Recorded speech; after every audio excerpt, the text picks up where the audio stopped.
Smart investors, क्या आपको पता है कि वॉरेन बफेट का सबसे फेवरेट बिजनेस मॉडल कौन सा है? तो वॉरेन बफेट का सबसे फेवरेट बिजनेस मॉडल है इंश्योरेंस सेक्टर। उनकी जो कंपनी है वर्कशायर हाथवे, वो भी एक इंश्योरेंस कंपनी है। मेनली उसके जो ऑपरेशंस हैं वो इंश्योरेंस सेक्टर के कॉन्टेक्स्ट में हैं। तो आज की इस वीडियो में हम एनालाइज करने वाले हैं, हम डिकोड करने वाले हैं कि इंश्योरेंस सेक्टर को अगर हमें एनालाइज करना है तो वो कैसे करेंगे। और ये इंश्योरेंस सेक्टर को एनालाइज करने का पार्ट 1 वीडियो होने वाला है, क्योंकि इंश्योरेंस सेक्टर को एनालाइज करने में जो सारी चीज़ें और जो सारे टर्म्स हमें चाहिए, जिसकी हमें नॉलेज चाहिए, वो थोड़ा बड़ा है और उसको मैंने 2 वीडियोज़ में डिवाइड कर दिया है। तो ये पार्ट 1 है एंड सेकेंड वीडियो इसके बाद आएगी। तो अभी तक अगर आपने हमारे चैनल को सब्सक्राइब नहीं किया है तो चैनल को ज़रूर सब्सक्राइब कर लें। एंड चलिए शुरू करते हैं। तो यहाँ पर समझते हैं कि सबसे पहले इंश्योरेंस सेक्टर में इंडिया में क्या अपॉर्चुनिटी है। As a investor, as a trader, आपको क्यों आना चाहिए इंश्योरेंस सेक्टर को समझना और उसकी कंपनीज को एनालाइज करना। देखिए, इंडिया में ज़्यादातर लोग इंश्योरेंस केवल इसलिए कराते हैं ताकि उन्हें टैक्स बचाना रहता है।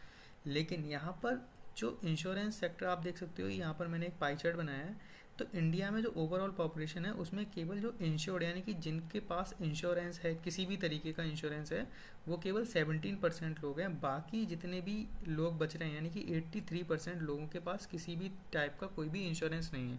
यानी कि जो पूरा मार्केट है ना, वो यहाँ से 5 गुना हो सकता है। यानी कि आने वाले 10, 15, 20 और 25 या फिर 30 साल तक के लिए भी यहाँ पर ग्रोथ स्टोरी है, ग्रोथ ट्रेजेक्ट्री है। क्योंकि जैसे जैसे इंडिया में लोगों की इनकम बढ़ेगी, वो लोग अवेयर होंगे, और अवेयर होंगे तो वो अपने चीज़ों का, अपने लाइफ का, अपने हेल्थ का, अपने व्हीकल जैसे जैसे लोग खरीदेंगे तो उनका इंश्योरेंस कराएंगे। तो यहाँ पर बहुत बड़ी अपॉर्चुनिटी हमें देखने को मिलती है। अब समझते हैं कि इंश्योरेंस कंपनी जो होती है वो पैसे कैसे बनाती है। तो बेसिकली क्या होता है कि यहाँ पर एक एग्जांपल ले लेते हैं कि अगर आपने अपने व्हीकल का, अपने बाइक का या फिर कार का इंश्योरेंस कराया, तो क्या होगा कि अगर आपकी कार का कहीं एक्सीडेंट हो जाता है या फिर वो कहीं टूट जाती है, तो उस कॉन्ट्रैक्ट में जो आपका इंश्योरेंस कंपनी के साथ होगा उसमें कुछ लिखा होगा कि अगर आपकी कार ब्रोकन हो, टूट जाती है एक्सीडेंट में, तो आपको 1.5 लाख रुपए मिलेगा, या फिर चोरी हो जाती है तो 10 लाख रुपए मिलेगा। तो उस रुपए को पाने के लिए आपको हर महीने या फिर एनुअली आपको कुछ ना कुछ पैसे देने होते हैं, और उसको बोलते हैं प्रीमियम्स। तो वही लिखा है यहाँ पर कि फर्स्ट जो तरीका होता है जिससे इंश्योरेंस कंपनी पैसा कमाती है वो होता है अंडर राइटिंग प्रॉफिट।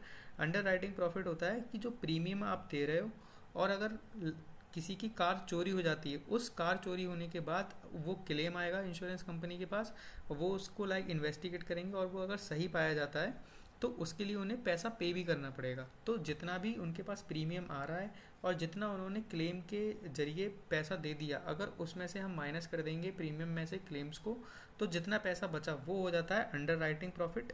वहीं जो इन्वेस्टमेंट इनकम है वो बेसिकली ये है कि प्रीमियम आते जा रहे हैं, आते जा रहे हैं, तो प्रीमियम को यहाँ पर बोलते हैं फ्लोट।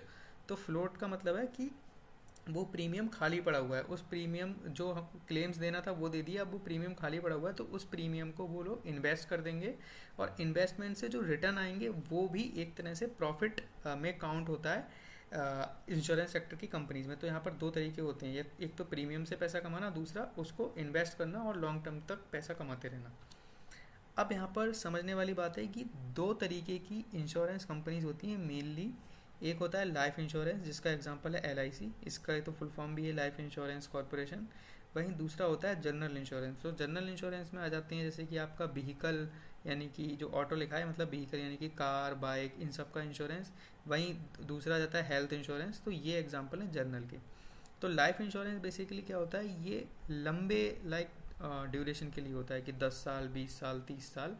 तो यहाँ पर फ्लोट यानी कि जो प्रीमियम का पैसा है वो सालों तक आता रहता है। पर यहाँ पर रिस्क हाई होता है, क्योंकि अगर कोई भी मिस हैपनिंग होती है तो यहाँ पर एक ह्यूज अमाउंट पे करना पड़ता है। तो यहाँ पर रिटर्न भी हाई है कि अगर कोई भी मिस हैपनिंग नहीं होती तो सालों तक कंपनी को पैसा भी मिलता रहेगा। वहीं जो जनरल इंश्योरेंस के कॉन्टेक्स्ट में बेसिकली ये सेफ होता है लाइफ इंश्योरेंस के कंपैरिजन में, क्योंकि ये शॉर्ट टर्म होता है। और एक साल में अगर आप कोई भी आप हेल्थ इंश्योरेंस ले रहे हैं 1 साल का, या फिर ऑटो इंश्योरेंस ले रहे हैं, व्हीकल का इंश्योरेंस ले रहे हैं, तो 1 साल में आपकी गाड़ी चोरी हो जाएगी, या फिर एक ही साल में आप बहुत ज़्यादा बीमार हो जाएंगे, तो ऐसा होने की पॉसिबिलिटी बहुत कम होती है। तो इससे हम समझ सकते हैं। ओके, तो अब यहाँ पर हमें समझना होगा कि इंश्योरेंस सेक्टर में ये जो चीज़ है सेल्स नेटवर्क, ये बहुत ज़्यादा इम्पॉर्टेंट है, क्योंकि किसी भी बिजनेस में आपका प्रोडक्ट कितना भी अच्छा हो, लेकिन अगर आपका डिस्ट्रीब्यूशन अच्छा नहीं है, यानी कि आपके पास ऐसे लोग नहीं हैं, आपके पास ऐसी टेक्नोलॉजी नहीं है, ऐसे तरीके नहीं है जिससे आप लोगों को बता पाओ कि आपका प्रोडक्ट करता क्या है और ये क्यों अच्छा है, तो फिर वो बेकार हो जाता है। तो यहाँ पर इंश्योरेंस कंपनी के पास मेनली 4 तरीके होते हैं। पहला होता है कि इंश्योरेंस कंपनी बिग बैंक के पास जाती है और उनके साथ टाई अप करती है। तो क्या होता है कि बैंक इंश्योरेंस कंपनी के बिहाफ पर वो इंश्योरेंस बेचेंगी अपने कस्टमर्स को, और उससे बैंक को कुछ कमीशन मिलेगा और इंश्योरेंस कंपनी को फिर पूरा प्रीमियम मिलेगा, जैसे जैसे उनका बिजनेस मॉडल है। तो जैसा आपने देखा होगा, आप कभी किसी बैंक में अकाउंट खुलवाने जाते हो तो वहाँ पर वो लोग आपको इंश्योरेंस चिपका देते हैं। तो वो इसी यही वजह होती है कि बैंक का इंश्योरेंस होता है, इन दोनों का टाई अप होता है। दूसरा हो जाता है एजेंट। तो जो भी इंश्योरेंस कंपनीज होती हैं वो अपने एजेंट भी बनाती हैं, जैसे कि LIC के एजेंट्स के बारे में आपने सुना होगा, आपने देखे भी होंगे अपने आसपास, अपने मोहल्ले में, अपने कॉलोनी में, जहाँ भी आप रहते हैं, कि LIC के एजेंट्स होते हैं। वो लोग आपको बताते हैं, अवेयर कराते हैं कि कौन सी LIC ने नई पॉलिसी लॉन्च की है, इसे लेने से क्या होगा, ये सारी चीज़ें। तो एक तो हो गया एजेंट्स बनाना। अब थर्ड होता है group insurance. Group insurance basically होता है कि लेट सपोज कि एक कंपनी है स्विगी, तो स्विगी का अगर ऑफिस है, दिल्ली में ऑफिस है और उस ऑफिस में 400 लोग काम करते हैं, तो इंश्योरेंस कंपनी का एजेंट है या फिर इंश्योरेंस कंपनी से जो भी डिस्ट्रीब्यूशन वाला बंदा है वो वहाँ पर जाएगा, वहाँ पर कनेक्ट करेगा, डील कर लेगा अगर उस कंपनी से, तो उस ऑफिस के सारे 400 एम्प्लॉयज़ का इंश्योरेंस जब वो कंपनी कराएगी तो वो उसको मिल जाएगा। अब यहाँ पर एक और ज़्यादा फ़ायदा होता है कि एक बार अगर आपने उस कंपनी से टाई अप कर लिया तो एक्विजिशन कॉस्ट आपको केवल एक ही बार देनी है। अब ईयर ऑन ईयर कंपनी खुद ब खुद अपने एम्प्लॉयज़ का जो इंश्योरेंस है उसको रिन्यू कराती रहेगी।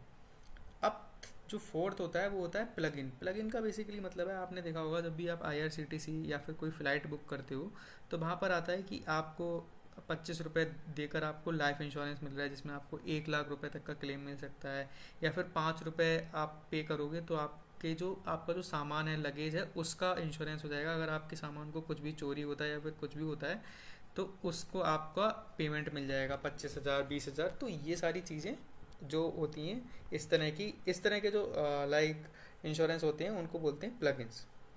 तो चलिए अब नेक्स्ट स्लाइड पर चलते हैं और यहाँ पर समझते हैं कि टैक्स का क्या आस्पेक्ट है यहाँ पर इंश्योरेंस सेक्टर में। तो बेसिकली इंडिया में जो इंश्योरेंस का बिगेस्ट ड्राइवर है वो है टैक्स सेविंग, क्योंकि इंडियन गवर्नमेंट ने सेक्शन 80C और 10D के अंडर टैक्स सेविंग प्रोवाइड कर रखी है जो भी लोग इंश्योरेंस के प्रीमियम भरते हैं। तो आई थिंक मुझे जहाँ तक याद है 1.5 यानी कि 1.5 लाख तक का अगर आप साल में प्रीमियम भरते हो तो आपको कोई भी टैक्स नहीं लगेगा, पर उससे ज़्यादा भरोगे तो टैक्स लगेगा। तो मोस्टली जो लोग होते हैं वो टैक्स बचाने के लिए सोचते हैं कि हम लोग टैक्स क्यों दें, उसकी वजह से हम इंश्योरेंस करा लेते हैं, तो हमारे पास इंश्योरेंस भी हो जाएगा और टैक्स भी बच जाएगा। तो ये ऐसा साइकोलॉजी है लोगों की। अब बात आ जाती है रिस्क मैनेजमेंट की। तो यहाँ पर हम समझेंगे कि कैसे इंश्योरेंस कंपनीज अपना रिस्क मैनेज करती हैं। ओके, तो इंश्योरेंस कंपनीज जो होती हैं ना वो सारी जोग्राफी, यानी कि जो लोग कोस्टल एरियाज़ में रह रहे हैं उनकी भी इंश्योरेंस करेंगी, जो लोग पहाड़ों में रह रहे हैं उनकी भी इंश्योरेंस करेंगी, जो लोग सिटी में रह रहे हैं उनकी भी करेंगी, जो लोग गाँव में रह रहे हैं उनका भी करेंगी। यानी कि सारे जोग्राफीज़ के लोगों का इंश्योरेंस करेंगी, सारे एज ग्रुप यानी कि चिल्ड्रन, एडल्ट, ओल्ड, उनका इंश्योरेंस करेंगी। सारे एसेट क्लासेस यानी कि जिनकी इनकम कम है, जिनकी इनकम ज़्यादा है, जिनकी इनकम बहुत ज़्यादा है, उनका भी इंश्योरेंस करेंगे। तो इससे क्या होता है कि रिस्क मैनेज हो जाता है उनका। इस स्लाइड में हम समझेंगे कि अगर आप सोचो कि कहीं किसी एरिया में कोई बहुत बड़ा अर्थक्वेक यानी कि भूकंप आ गया या फ्लड आ गया या बाढ़ आ गई, तो वहाँ पर अगर बहुत ज़्यादा जान माल का नुकसान हुआ है, प्रॉपर्टी का नुकसान हुआ है और वहाँ पर लोगों ने इंश्योरेंस करा रखा है, तो बेसिकली उस पूरी इंश्योरेंस कंपनी पर तो बहुत ज़्यादा प्रेशर आ जाएगा ना क्लेम्स को पे करने का, तो हो सकता है कि कंपनी डूब जाए। तो यहाँ पर एक और टर्म जो बहुत इंपॉर्टेंट है कि इंश्योरेंस कंपनीज भी खुद का इंश्योरेंस करवा सकती हैं और उसको बोलते हैं री इंश्योरेंस। इंश्योरेंस का इंश्योरेंस करने को बोलेंगे री इंश्योरेंस। एंड ये जो री इंश्योरेंस करती हैं उन कंपनीज को बोलते हैं री इंश्योरर। तो इस वीडियो में मैं आपको बहुत ज़्यादा नहीं बता पाऊँगा री इंश्योरेंस और री इंश्योरर कंपनीज के बारे में, वो मैं एक्सप्लेन करूँगा पार्ट 2 में कि इंश्योरेंस सेक्टर के एनालिसिस में री इंश्योरर जो कंपनीज होती है उनका कैसे बहुत बड़ा रोल है और कैसे वो इम्पोर्टेंट है। एंड यहाँ पर हमको समझना होगा कि सॉल्वेंसी रेशियो क्या होता है। सॉल्वेंसी रेशियो का मैंने डिटेल वीडियो पहले ही बना रखा है, यहाँ पर मैं आपको शॉर्ट में बता देता हूँ कि बेसिकली इंश्योरेंस सेक्टर की जो रेगुलेटर है उसका नाम है एडाई। एडाई ने एक सॉल्वेंसी रेशियो फिक्स किया है 150% का। इसका बेसिकली मतलब है कि कोई भी कंपनी अपनी जो इंश्योरेंस डिस्ट्रीब्यूट करती है, अगर वो 100 रुपये का इंश्योरेंस डिस्ट्रीब्यूट कर रही है तो उसके खुद के पास 150 रुपये होने चाहिए। ताकि कंपनी अपने ऑपरेशंस को स्मूथली रन कर पाए एंड जो भी वैलिड क्लेम्स आते हैं उनको सेटल कर पाए। अब आ जाते हैं इस वीडियो की समरी पर। तो इस वीडियो में बेसिकली हमने समझा कि इंश्योरेंस सेक्टर एक लो पेनिट्रेशन और हाई पोटेंशियल सेक्टर है जो कि इरडाई द्वारा रेगुलेट होता है। एंड यहाँ पर फ्लोट इस सेक्टर का असली पावर है। एंड फ्लोट का मतलब है प्रीमियम्स जो कि कस्टमर पे करते हैं एक इंश्योरेंस कंपनी को। पार्ट 2 में हम समझेंगे कि री इंश्योरेंस क्या होता है, री इंश्योरर क्या होते हैं, लाइफ वर्सेस नॉन लाइफ की बैलेंस शीट को कैसे एनालाइज करना है, और भी कई सारी चीज़ें हम पार्ट 2 में इंश्योरेंस सेक्टर से रिलेटेड समझने वाले हैं। तो अभी तक अगर आपको हमारी वीडियो पसंद आ रही हो, हमारा कंटेंट पसंद आ रहा हो, तो चैनल को जरूर सब्सक्राइब कर लें एंड वीडियो को लाइक करते हैं।